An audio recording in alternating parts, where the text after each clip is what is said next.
ትራምፕ ተሸንፈው ወታደሮቻቸውን ከኢራን አቅራቢያ እንዲወጡ አዘዋል። ይህ ለዓለም ዱብዳ ሆኗል። ትራምፕ ከዚህ ውሳኔ ላይ የደረሱት ኢራን የኒውክሌር ቦምብ መታጠቋን በአሜሪካ የደህንነት ተቋማት በመረጋገጡ ነው። ተገማች ያልሆኑት ትራምፕ ኢራንን ከምድረገጽ በዛሬው ዕለት አጠፋለሁ ሲሉ የነበሩት ፕሬዝዳንቱ ጦርነቱ አብቅቷል፣ የሰላም ስምምነት ከኢራን ጋር ተፈራርመናል ሲሉ ዓለምን ያስደነገጠ እስራኤልን ብርክ ያስያዘ መግለጫ ሰጥቷል። ይህ ውሳኔ ኢራን ተጨማሪ የኒውክሌር መሳሪያዎችን እንድትታጠቅ መፍቀድ ነው እየተባለ ይገኛል። ኢራኖች በጣም ሲለምኑኝ ከርመዋል፣ ልመናቸውን ሰምቼ ጦርነት አቅሜያለሁ ያሉ ሲሆን ኢራን በበኩሏ ትራምፕ ስለየትኛዋ ኢራን እንደሚያወሩ አናውቅም፣ ስለየትኛው ሰላም ስምምነት እንደሚወራም ግራ ገብቶናል የሚል የማላገጫ መግለጫ ሰጥታለች። እስራኤል በትራምፕ ውሳኔ በጣም ተደናግጣለች። ኔታንያሁ በሰጡት መግለጫ ይህንኑ አረጋግጠዋል። ሀገራቸው እንዲህ ባለ መንገድ ጦርነቱ እንዲጠናቀቅ እንደማትፈቅድም ገልጸዋል። ጉዳዩን በዝርዝር እናያለን። አብራችሁን ቆዩ። ከዋሽንግተን እስከ ቴህራን፣ ከቴል አቪቭ እስከ መላው ዓለም የመገናኛ ብዙሃን አውታሮች ባልተጠበቀ የዜና ማዕበል ተናወጡ። እንደዋዛ ሲንከባለል የነበረው የጦርነት ደመና በድንገት ተገፎ ዓለምን በድንጋጤና በውዥንብር ውስጥ የጣለ አዲስ ምዕራፍ ተከፍቷል። ሁልጊዜም ቢሆን አካሄዳቸውና ውሳኔያቸው የማይገመት የነገውን ዛሬ መተንበይ የማይቻልላቸው ፕሬዝዳንት ዶናልድ ትራምፕ በኢራን አቅራቢያ የሚገኙ የአሜሪካ የጦር ኃይሎች በአስቸኳይ ጠቅልለው እንዲወጡ ትዕዛዝ አስተላልፈዋል። ይህ ውሳኔ እንደ መብረቅ ድንገተኛ፣ እንደ መርዶም ከባድ ሆኖ በዓለም አቀፍ ማህበረሰብ ላይ ዱብዳ ሆኖ ወርዷል። ትራምፕ ወደዚህ ታሪካዊና አነጋጋሪ ውሳኔ የመራቸው ደግሞ የአሜሪካ የደህንነት የመረጃ ተቋማት ያረጋገጡት የዓለምን የኃይል ሚዛን ፍጹም የሚቀይር አሳሳቢ ሪፖርት ነው። ተቋማቱ ኢራን አስፈሪውን የኒውክሌር ቦምብ ሙሉ በሙሉ መታጠቋንና ባለቤት መሆኗን በቁልጭ ያሉ መረጃዎች አረጋግጠው ለፕሬዝዳንቱ አቅርበዋል። የኢራን የኒውክሌር ባለቤት መሆን ወታደራዊ መታጠቅ ብቻ ሳይሆን የምስራቁና የምዕራቡን ዓለም የኃይል ሚዛን ድንገት የገለበጠ ታሪካዊ ክስተት ነው። ለበርካታ አስርተ ዓመታት የምዕራባውያንን የስለላ ተቋማት፣ የሳተላይት መረጃዎች፣ ከባድ የኢኮኖሚ ማዕቀቦች ቴህራንን ከዚህ ግብ እንዳትደርስ ለማገድ ጥረት ቢያደርጉም የኢራን ሳይንቲስቶችና ወታደራዊ መሐንዲሶች ግን ሚስጥራዊ መጋረጃውን ቀደው ማዕቀቡን በውስጥ አቅም ሰብረው አስፈሪውን የኒውክሌር ቦምቦች በእጃቸው አስገብተዋል። ይህ ስኬት ኢራንን በቀጠናው ማንም የማይደፍራት የጦርነት ዛቻዎችን በፈገግታ የምታስተናግድ አዲስ ሀያል ሀገር እንድትሆን አድርጓታል። የአሜሪካው የደህንነት መረጃ ተቋም ሲአይኤ እና ናሳ ያቀረቡት ቁልጭ ያለ ሪፖርት የዋሽንግተንን ቤተ መንግስት ያናወጠ ነበረ። ሪፖርቱ ኢራን የኒውክሌር ዩራኒየምን የማበልጸግ ደረጃዋን ከመቼውም ጊዜ በላይ አሳድጋ የመጀመሪያውን አውዳሚ ቦምብ በተሳካ ሁኔታ መስራቷንና ለውጊያ ዝግጁ ማድረጓን ይፋ አደረገ። ይህ መረጃ ወደ ፕሬዝዳንት ዶናልድ ትራምፕ ጠረጴዛ ሲመጣ የነበረውን ወታደራዊ ስትራቴጂ ሙሉ በሙሉ እንዲቀያይሩ አስገድዷቸዋል። ዛሬ ሌሊት ከምድረገጽ እናጠፋታለን የሚለው የትራምፕ ኃይል ንግግር ከኢራን የኒውክሌር አፈሙዝ ዋጋ ቢስ ሆኗል።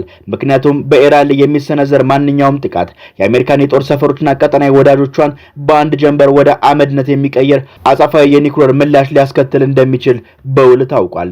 ይህ የኒውክሌር ጋሻ በተለይም በእስራኤል ላይ የፈጠረው ድንጋጤ እጅግ የበረታ ነው።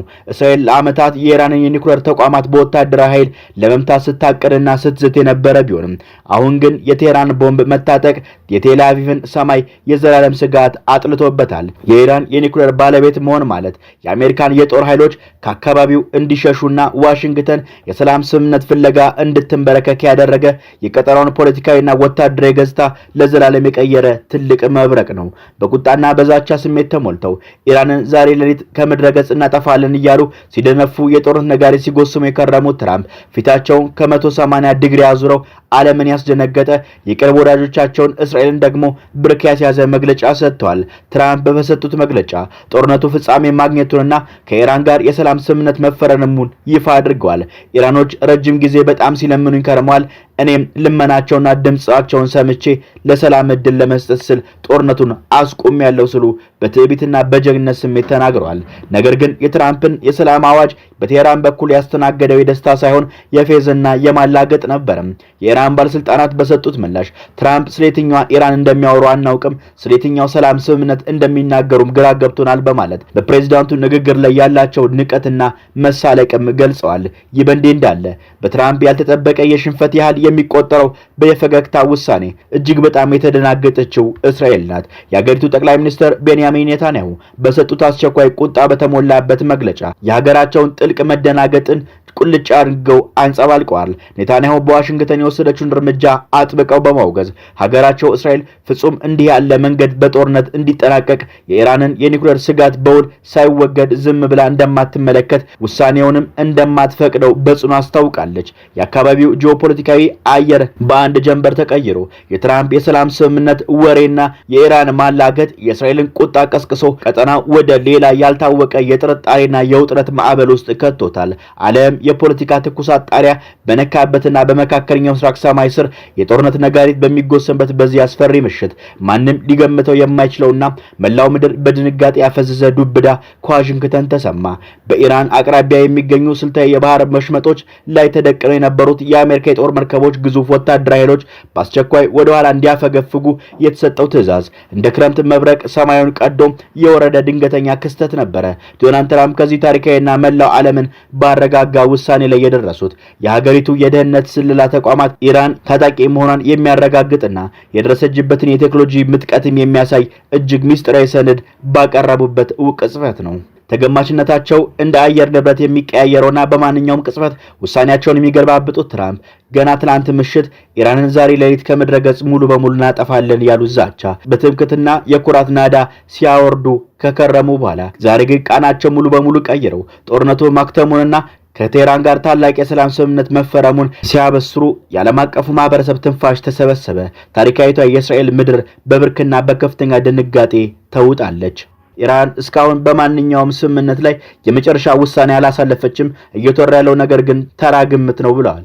ይልቁንም የአሜሪካ አንድ ወገን ወታደራዊ እርምጃዎች የዲፕሎማሲያዊ ሂደቱን እያበላሹት እንደሆነ ወንጅሏል። ኢራን እስላማዊ አብዮታዊ ዘብ ጥበቃ እና የእርሱ ርዕዮተ ዓለም ቅርበት ያለው የታስኒም ዜና ወኪል በትራምፕ ንግግር ላይ ጥርጣሬ በመጣል የኢራን ባለስልጣናት እስካሁን ያረጋገጡት ምንም አይነት ስምምነት እንደሌለና ቴህራን በይፋ ስታውጅ የትራምፕ ቃላት እንደ ቀላል የፖለቲካ ጨዋታ በመቁጠር ዋጋ መስጠት እንደሚገባ አስገንዝቧል። ይባስ ብሎም የኢራን ፓርላማ ብሔራዊ ደህንነት የውጭ ጉዳይ ፖሊሲ ኮሚቴ ቃል አቀባይ የሆኑት ተጽዕኖ ፈጣሪው የፓርላማ አባል ኢስማኤል ራዚ በትራምፕ ለመታለልና የመታለል እድላችን እጅግ በጣም ከፍተኛ ነው። የስምምነት ጦርነት ለማስቆም የተሸረበ የተንኮልና የሽንገላ መረብ ሊሆን ስለሚችል ኢራን ጥቃቷንና ወታደራዊ ዝግጅቷን እንድትቀጥል በይፋ አሳስቧል። በዚህ መሃል በኢየሩሳሌም ከተማ በትራምፕ ድንገተኛ ውሳኔ የተነሳ ታላቅ መደናገጥ፣ የፖለቲካ መናወጥ ሰፍኗል። የቴህራን የከረረ ወታደራዊ ስጋት በተመለከተ ከደህንነት ከጦር አዛዦች ጋር ከባድ ስብሰባ ላይ የነበሩት የእስራኤሉ ጠቅላይ ሚኒስትር ቤንያሚን ኔታንያሁ ዜናውን የሰሙት በድንገትና ያለምንም ቅድመ ማስጠንቀቂያ እንደነበረ ከእስራኤል የደህንነት ምንጮች የተገኘ መረጃዎች ያመለክታል። ለእስራኤል የደህንነት መዋቅር ቅርብ የሆኑ የሲኤንኤን የዜና ምንጮች እንደገለጹት እስራኤል ስለሚወጣው ስምምነትም ሆነ ትራምፕ ለሁሉ ወገኖች አጋሮች ጸድቋል ስላሉት ሁኔታ አስቀድማ የምታውቀውና የተማከረችበት አንድም ነገር አልነበረም። ይህም የትራምፕ ንግግርን በቀጥታ የሚቃረን ሆኖ ተገኝቷል። ኔታንያሁ በሰጡት መግለጫ ሀገራቸው በዚህ መልክ የሀገሪቱን ህልውና አደጋ ላይ በሚጥል መንገድ ጦርነቱ እንዲያበቃ በፍጹም እንደማትፈቅድና በቁጣ ገልጸዋል።